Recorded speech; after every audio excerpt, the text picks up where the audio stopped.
अस्सलाम वालेकुम viewers, info with Anam में खुश आमदीद। मज़ीद वीडियोस हासिल करने के लिए इन्फो विद अनम को सब्सक्राइब करने के साथ नोटिफिकेशन बेल आइकन पर क्लिक करके कोई भी वीडियो आप सबसे पहले हासिल करें। बादशाह का हाथ काट दो, सच्ची बात पार्ट 8। और फिर बुत करची करची कर डाले। रकबे के एतबार से हिंदुस्तान एक बहुत बड़ा मुल्क था और यहाँ के हिंदू हुक्मरानों ने सदियों से ऐसे किले तामीर कर रखे थे जो नाकाबिले तस्खीर थे। सुल्तान महमूद गजनवी ने शुमाली और वस्ती हिंदुस्तान के तकरीबन तमाम किलों को फतह कर लिया था। आखिरी बड़ा हमला सुल्तान महमूद गजनवी ने साल 1024 को सोमनाथ पर किया। सोमनाथ का किला नहायत मजबूत और मुस्तहकिम था। इसके तीन तरफ दरिया और एक जानिब गहरी खंदक थी। इस किले को फतह करना इंतहाई दुश्वार था। इसके अतराफ में राजपूतों की 27 रियासतें थीं जो सब की सब सोमनाथ की मुहाफिज थीं।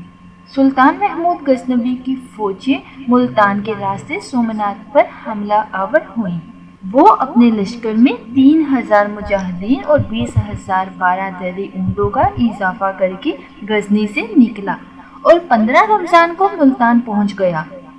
वो गर्मों खुश्क सहराओं को रौंदता हुआ अजमेर पहुंचा और वहां चंद दिन क़याम करने के बाद आगे रवाना हो गया। रास्ते में इसने कई किले फतह किए और घूमता हुआ सोमनाथ जा पहुंचा। ये साहिल काठियावाड़ पर एक बारौनक मुकाम था।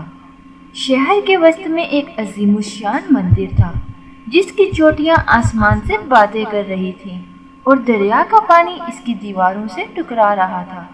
इस्लामी लश्कर के करीब पहुंचते ही हजारों पुजारी फसील किले की बुलंदोबाला दीवार का नाम है पर आकर खड़े हो गए और पुकार पुकार कर कहने लगे, हमारा माबूद इसलिए तुम्हें यहाँ लाया है कि सबको एकदम हलाक कर दे। तुमने जिस तरह हिंदुस्तान के बुतों के सर और पांव तोड़े हैं, इस तरह तुम्हारे सर और पांव तोड़े जाएंगे। सुल्तान ने इनकी तानो तशनीह का कोई ख्याल ना किया और फौजों को पड़ाव का हुक्म दे दिया। दूसरे रोज सुबह होते ही लश्कर इस्लाम ने फसील के मुहाफिजों पर तीरों की बारिश बरसा दी। हिंदू सिपाहियों की एक बड़ी तादाद जख्मी हुई और इन्होंने फसील खाली कर दी और सोमनाथ के बुत के सामने जाकर गिरे, गड़गड़ा कर रोने लगे और अपने माबूद से मदद मांगने लगे। इधर मुसलमानों ने फसील खाली देखी तो सीढ़ियां लगाकर फसील पर चढ़ गए और मंदिर के दरो दीवार अल्लाह अकबर के फल्क शगाफ नारों से गूंज उठे। ये मंजर देखकर हिंदू सिपाहियों को गैरत आई और तलवारें सोंधकर मुकाबले पर आ गए। शाम तक दस्त बदस्त लड़ाई होती रही और अंधेरा छाने पर दोनों फौजें अपने अपने मुकाम पर वापस आ गईं। तीसरे रोज मुसलमानों ने पूरी कुव्वत से हमला किया मगर एतराफ के राजाओं की फौजों ने इनको आगे ना बढ़ने दिया। बड़ा सख्त मारका हुआ मगर जंग का फैसला ना हो सका और शाम हो गई। अब हिंदुओं की तादाद बहुत बढ़ गई थी। चौथे रोज इन्होंने किले से निकलकर इस्लामी लश्कर पर हमला कर दिया और मुसलमानों को घेरे में लेने की कोशिश की, लेकिन सुल्तान महमूद गजनवी की जंगी तदबीरों से वो अपने मकसद में कामयाब ना हो सके। जंग अपने अरूज पर थी। हिंदू सर दड़ की बाजी लगा रहे थे। पुजारी श्लोक और मंत्र पढ़ पढ़कर मुसलमानों को ललकार रहे थे। एकदम इन्होंने मुतहिद होकर मुसलमानों पर इतना शदीद हमला किया कि मुसलमानों के कदम डगमगा गए। सुल्तान ने इसके जवाब में फौज के एक हिस्से को अलहदा करके इनके मुकाबिल कर दिया। दो तरफ जंग शुरू हो गई। इसी असना में भीमदेव राजा अपने ताज़ा दम फौज के साथ आन पहुंचा और हिंदुओं का गलबा बढ़ गया। सुल्तान ने देखा कि हिंदुओं की फौज में मुसलसल इजाफा हो रहा है जबकि सुल्तान का अल्लाह के सिवा कोई मददगार नहीं था। चनाचा इसने एक धुआंधार तकरीर की।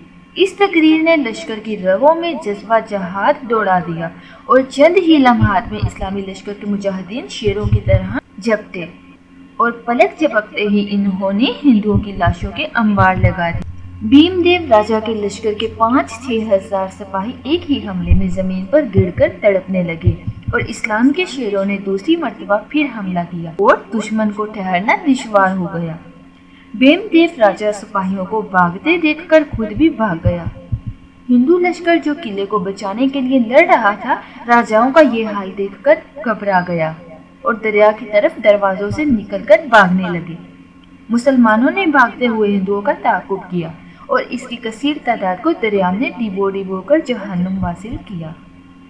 मुकम्मल फतह के बाद सुल्तान महमूद गजनवी मुजाहिदीन की एक जमात को लेकर किला में दाखिल हुआ। इमारत को देखता, बालता और वो इस हिस्से में जा पहुंचा जिसकी छत 56 सतूनों पर खड़ी थी और इसके अंदर सोमनाथ का बुत नस्ब था।